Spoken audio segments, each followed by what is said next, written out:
25 de noviembre del 2019 es un mes antes de Navidad.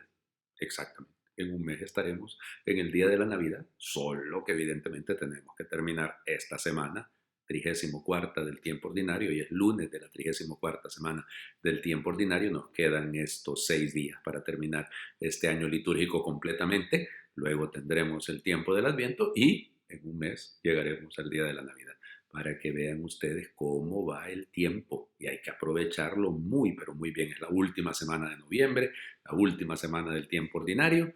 Hoy no hay memoria obligatoria. De hecho, toda esta semana no vamos a tener memorias obligatorias, sino hasta el próximo sábado, el 30 de noviembre, es fiesta de San Andrés Apóstol. Pero esta semana vamos a hablar de algún santo por ahí. Hoy les voy a hablar de una santa que fue muy popular durante la Edad Media.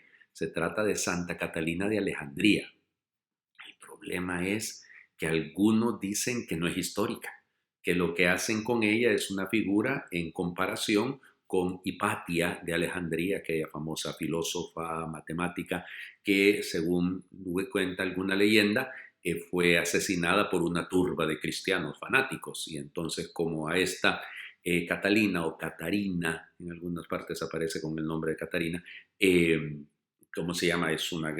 Pudo discutir con Magencio, y aquí entra un problema, ¿no? Miren, en algunos escritos hablan de Maximino, y en otros escritos hablan de que ella estuvo delante del emperador Magencio. O sea, por la manera como está construida la parte que podríamos considerar histórica, tiene que haber sido Magencio, porque Magencio llega a Alejandría, y bueno, ella parece ser que es una de las tantas que no quiere ofrecer a los dioses, que no quiere sacrificar a los dioses, y entonces por eso se presenta delante del rey, le recrimina, el emperador le recrimina, y pues con una sabiduría superior, ella logra enfrentar a varios sabios de la época, logra la conversión incluso de la esposa de Magencio, y muchos murieron mártires.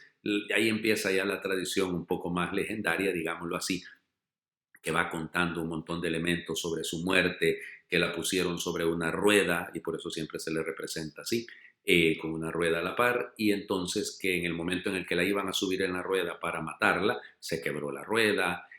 Bueno, finalmente montó en cólera el emperador y le cortaron la cabeza, y pues su cabeza y su cuerpo fueron trasladados por los ángeles hasta el monte Sinaí, y ahí está el monasterio de Santa Catalina de Alejandría en el monte Sinaí. Eso es cierto. Se dice que ahí están sus restos también, pero bueno, vamos, hasta ahí no podemos decir nada. Durante la Edad Media fue muy, pero muy popular. Se le invocaba muchísimo, pero muchísimo. Hay muchas iglesias, sobre todo en Francia, que están dedicadas a ella, a Santa Catalina.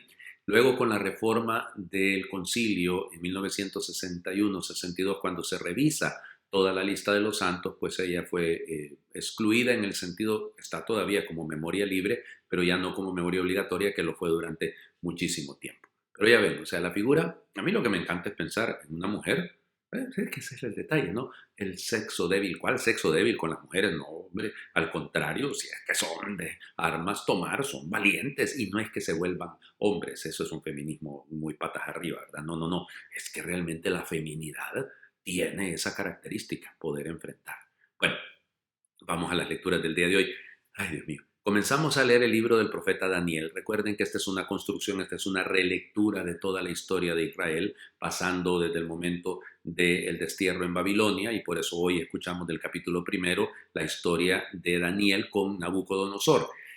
Aquí aclaro, ¿no? Y por eso se lo señalo de una sola vez, porque este texto es sumamente largo. Voy a leer algunos pedacitos únicamente para que nos entendamos. El año tercero del reinado de Joaquín, rey de Judá, vino a Jerusalén Nabucodonosor, rey de Babilonia, y la sitió. El Señor entregó en sus manos a Joaquín, rey de Judá, así como parte de los objetos del templo que él se llevó al país de Sennaar, y los guardó en el tesoro de sus dioses. El rey mandó a Aspenaz, jefe de sus oficiales, que seleccionara de entre los israelitas de sangre real y de la nobleza algunos jóvenes sin defectos físicos, de buena apariencia, sobrios, cultos e inteligentes, y aptos para servir en la corte del rey, con el fin de enseñarles la lengua y la literatura de los caldeos. El rey les asignó una ración diaria de alimentos y de vino de su propia mesa. Deberían ser educados durante 3 años y después entrarían al servicio del rey. Entre ellos se encontraban Daniel, Ananías, Misael y Azarías, que eran de la tribu de Judá. Me detengo aquí. ¿Qué es lo que cuenta la historia? Que ellos no quisieron comer, Daniel no quiso comer de lo que venía de la mesa del rey por ser alimentos no puros, no kosher, digamos en el lenguaje del día de hoy, pero él entonces hace un trato con aquel que los cuidaba durante 10 días, debía permitirles que no comiera de aquello, y si al final de los 10 días ellos se mantenían pues robustos y bueno, de buena presencia, entonces les iba a permitir que ellos no comieran de aquello. Al final termina siendo así, después de 10 días de prueba, pues él reconoce que están mucho mejor estos jóvenes israelitas fieles a la ley y no aquellos otros. Por eso termina el texto. A estos 4 jóvenes les concedió Dios sabiduría e inteligencia en toda clase de ciencia. A Daniel además el don de interpretar visiones y sueños. Al cabo del tiempo establecido, el jefe de los oficiales llevó a todos los jóvenes ante Nabucodonosor y se los presentó. El rey conversó con ellos y entre todos no encontró a nadie como Daniel, Ananías, Azarías, Misael. Quedaron entonces al servicio del rey y en todas las cosas de sabiduría, inteligencia y experiencia que el rey les propuso, los encontró 10 veces superiores a todos los magos y adivinos de su reino. ¿Hacia dónde va esta lectura? Perdonen, voy a utilizar esta palabra, pero no me la malinterpreten. Tendenciosa, o sea, tratando de explicar de qué se trata. Es que lo que anda buscando es probar que los judíos que se mantienen fieles a la ley son superiores a cualquier hombre. Eso es lo que anda buscando el texto. Y frente al enemigo por excelencia, Nabucodonosor es el prototipo precisamente del que quiere aniquilar al pueblo y por eso lo somete de esa manera. Es interesante cómo subraya, por eso es la imagen de Daniel, ¿no? Recuerden, insisto, debe haber existido un profeta Daniel, pero no uno que vivió durante todo este periodo de tiempo, porque si ustedes leen el libro de Daniel completo, pues prácticamente vivió 3 siglos, o casi 4 más bien. Entonces, por eso, cuidado, lo leemos en ese sentido, es una relectura histórica, una lectura sagrada de la historia. El Evangelio nos cuenta una experiencia de otro tipo de sabiduría. Estamos en el capítulo 21, inicio del capítulo 21 del Evangelio de Lucas. Brevísimo, esto sí. En aquel tiempo, levantando los ojos, Jesús vio a unos ricos que echaban sus donativos en las alcancías del templo. Vio también a una viuda pobre que echaba allí 2 moneditas y dijo: yo les aseguro que esa pobre viuda ha dado más que todos, porque estos dan a Dios de lo que les sobra, pero ella, en su pobreza, ha dado todo lo que tenía para vivir. Siempre que escucho este texto me acuerdo de un pícaro que tuve yo de compañero que decía: hombre, pero hay que tener cuidado cuando uno lee esta lectura, porque van a pensar los ricos que entonces ya no tienen que echar en las alcancías. Es que hay que ver, hay gente tan creativa, ¿no? Claro que también tienen que contribuir, pero a mí me gustaba ver la figura y la sonrisa que él utilizaba para hacernos entendernos y que todos tenemos que colaborar. Pero aquí es: ella ha dado todo lo que tenía para vivir. Ese de darse, entregarse. Acabamos de celebrar ayer la solemnidad de Cristo Rey del Universo y es eso, ¿no? Celebramos su entrega. Eso, él reina desde la cruz, entregándose, dándose, donándose. Hay tanto que tenemos que aprender nosotros de esto, no más en esta época, en nuestro mundo actual, que pues, se necesita personas capaces de arriesgar la vida, de darlo todo por el Señor. Miren, nunca la iglesia ha sido más fuerte que cuando ha sido perseguida. Pienso en Santa Catalina de Alejandría, pienso en la persecución, vamos, no es la iglesia, pero Daniel, Ananías, Azarías y Misael, y también la persecución que estamos viviendo nosotros hoy en día.